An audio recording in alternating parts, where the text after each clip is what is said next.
Sir செங்கோட்டையனுடைய கட்சி பதவி வந்து பறிக்கப்பட்டிருக்கு சார். இப்போ இபிஎஸ் மறுச்சிருக்காரு, நீங்க எப்படி சார் பாக்குறீங்க? விநாச காலே விபரீத புத்திம்பாங்க, கரெக்டா? அதுதான் ஒரே ஒரு செங்கோட்டையன் ஒரு மூத்த தலைவர். 72 புரட்சி தலைவருக்கு இயக்கம் கண்ட காலத்திலிருந்து கிளை செயலராக இருந்து வந்தவர்.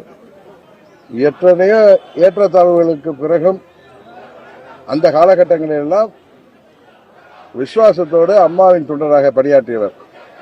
அப்படி சிறந்த ஒரு மூத்த நிர்வாகியை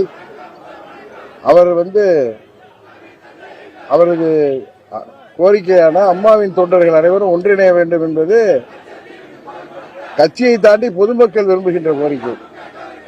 அவரை பதவியில் இருந்து நீக்குவது என்ன சொல்வது? அதான் நான் சொன்னேன், கெடுவான் கேடு நினைப்பான் என்று விநாச காலை விபரீத புத்தி என்பார்களே, அது போல ஒரு செயல் நடத்தியிருக்கிறார்கள். அது அவருக்கு பின்னடைவல்ல, அதை செய்தவர்களுக்கு தான் பின்னடைவு என்பதை காலம் உணர்த்தும்.